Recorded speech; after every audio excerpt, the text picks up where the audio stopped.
ایک ہے کسی کو پکارنا، کسی سے مدد چاہنا، کسی سے کسی کام کے اندر جو ہے کوئی امداد کی خواہش کرنا، جو کہ ہو دنیاوی جو معمولات ہیں، جو عام ہمارے قواعد ہیں، ظاہری مادی اسباب و وسائل کے درجے میں، وہ شرک نہیں ہے۔ میں کسی سے کہتا ہوں مجھے ذرا پانی پلا دو، یہ بھی ایک دعا ہے، استمداد ہے، مدد آپ نے مانگی ہے، اس سے اپنی ایک ضرورت پوری کرنے کے لیے کہا ہے۔ لیکن کیا ہے یہ کہ گھڑا ہے، وہاں رکھا ہوا ہے، وہاں پانی ہے، اس میں سے پانی لائے گا وہ دے دو۔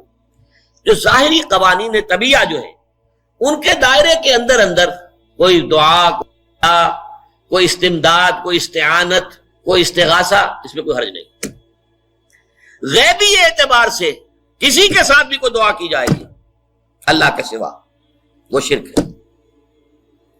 وہ استدعا ہو، استغاثہ ہو، استعانت ہو، استمداد ہو، استنصار ہو، کچھ بھی ہو، غیبی طور پر دنیا کے معروف طریقوں میں اور جو ہمارے طبعی قوانین ہیں ان کے دائروں کے اندر اندر مدد مانگنا، اس میں قطعاً کوئی شرک نہیں ہے، توحید ہے۔ البتہ اس میں بھی ایک باریک نکتہ ہے۔ ایک بزرگ تھے جو فوت ہو گئے، انہوں نے یہ بات مجھے جس طرح سمجھائی تھی وہ آج بھی میں ان کا مشکور ہوں کہ دنیا میں عام قاعدے قانون کے تحت بھی کسی سے کچھ کہنا کہ بھائی میرا یہ کام آپ کر دیجئے، آپ کر سکتے ہیں، ایک دفعہ کہنا جائز ہے، دوسری مرتبہ یاد دلا دینا کہ شاید بھول گئے، وہ بھی جائز ہے، تیسری مرتبہ کہنا شرک ہو جائے گا۔ تم نے یہ سمجھا ہے کہ تمہارا کام یہی کر سکتا ہے، کام کرنے والا تو اللہ ہے۔ لا فاعل فی الحقیقت ولا مؤثر الا اللہ، حضور نے فرمایا کہ اگر تمہیں جوتا باندھنے کا تسمہ درکار ہو تب بھی اللہ سے مانگو، کسی کے سامنے سوال کا جو ہاتھ جو ہے وہ دراز نہ کرو۔ اللہ نے تمہیں ایک عزت نفس دی ہے، اس عزت نفس کو ڈھیلا نہ بناؤ، کسی کے سامنے جو ہے اپنا ہاتھ پھیلا دینا، اپنی عزت نفس جو ہے تو ختم کر دینا ہے، مت مانگو کسی سے کچھ۔ لیکن یہ کہ ٹھیک ہے دنیا میں کام چلتا ہے۔ حضور کا شکی شان تو یہ تھی کہ اگر آپ سواری پر ہوتے تھے اور آپ کی چھڑی گر گئی تو سواری کو بٹھا کے اس سے اتر کر چھڑی خود اٹھاتے تھے، آپ کسی اپنے ساتھی سے یہ نہیں کہتے تھے کہ میری چھڑی پکڑا دو گے۔ آپ کی تو غیرت کا عالم جو ہے وہ بہت بلند تھا، بہت بلند تھا، بہت بلند تھا۔ لیکن دنیاوی عام طریقے سے یہ کہ ٹھیک ہے بھئی آپ ایک کام ہے آپ کر سکتے ہیں، یہ کر دیجیے، اس نے کہہ دیا ٹھیک ہے میں کروں گا، پھر بھول گیا یا کچھ اور ہوا، دوسری مرتبہ یاد دہانی کرا دی، تیسری مرتبہ جو ہے انہوں نے کہا کہ پھر اس میں شرک کی بو آنے لگتی ہے کہ معلوم ہوتا ہے کہ آپ نے سمجھا ہے کہ اسی کو اختیار حاصل ہے، یہی مقتدر ہے، اسی کو آپ کا کام کرنے کا جو ہے وہ پوری قوت اور قدرت حاصل ہے، اور یہ چیز جو ہے یہ شرک کی بو اس میں سے آنی شروع ہو جاتی ہے۔ لیکن یہ ہے معاملہ سارا جو اسباب عادیہ کے تحت، اس سے ماورا آپ کسی کو نہیں پکار سکتے۔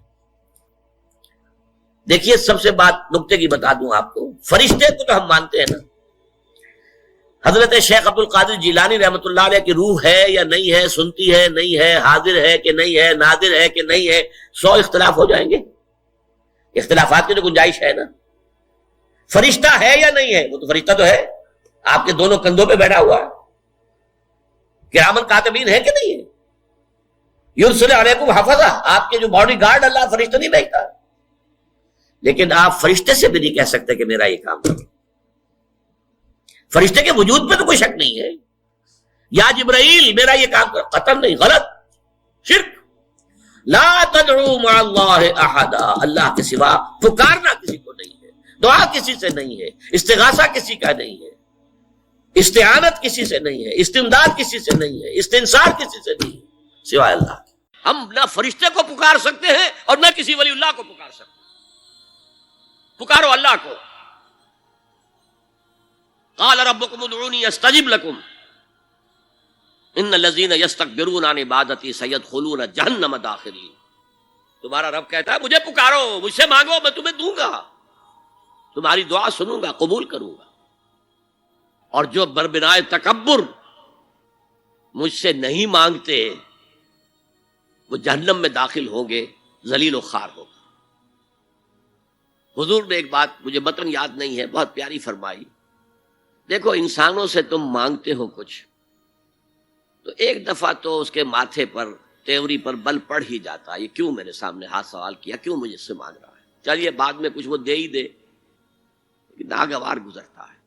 ارے اس سے مانگو جو کہتا ہے کہ مجھ سے مانگو اور میں دوں گا، وہ نہ مانگنے پہ ناراض ہے اس سے نہیں مانگتے.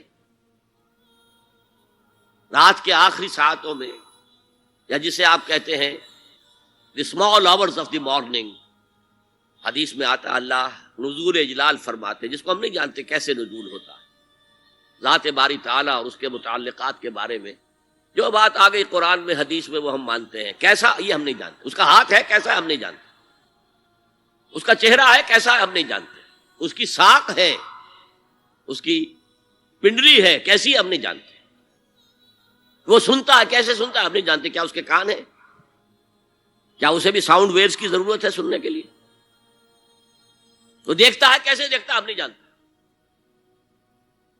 وہ اترتا ہے کیسے اترتا ہے ہم نہیں جانتے. جو قرآن میں آ گیا حدیث میں آ گیا مان لیجئے بس. باقی یہ متشابہات میں سے ہے، اس کی کھود کرید میں پڑو گے تو فتنے میں مبتلا ہو جاؤ. ابتغاء الفتنۃ وابتغاء تاویلہ.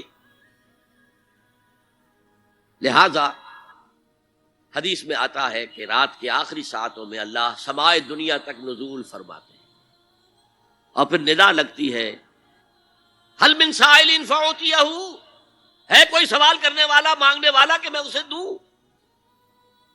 حل من مستغفر فاغفر لہ، ہے کوئی گناہوں کی معافی چاہنے والا کہ میں اسے معاف کر دوں. ہم انٹا غفیل سو رہے، ہم تو مائل بکرم ہے، کوئی سائل ہی نہیں. راہ دکھلائیں کسے؟ رہنمے منزل ہی نہیں. راہ کسے دکھا؟ اللہ کے راستے پر چلنے کا فیصلہ کرو، اللہ کی راہ میں جہاد کا فیصلہ کرو، پھر اللہ راستہ کھولے گا. والذین جاہدوا فینا لنہدینہم سبلنا. وہ لوگ کہ جو ہمارے راستے میں جہاد کریں، محنت کریں، مشقتیں کریں، ہم لازماً ان پر اپنے راستے کھولتے چلے جائیں. تو دعا شرک فی الدعا. مانگو صرف اللہ سے، اللہ سے، اللہ سے. وہ چاہے کسی فرشتے کے ذریعے، چاہے کسی فوت شدہ ولی اللہ کی روح کے ذریعے سے، چاہے کسی کو بھی نہیں، براہ راست اپنے حکم سے. اس کی تو قدرت ہے، جو چاہے کرے. کن فیکون. وہ جیسے بھی ہو وہ آپ کی ضرورت پوری کرے گا. وہی ہے جو کہ مشکلات کو حل کرنے والا ہے، وہی ہے کہ رزق دینے والا ہے، وہی ہے جو مرض سے شفا دینے والا ہے. پکارو اسی کو، مانگو اسی سے.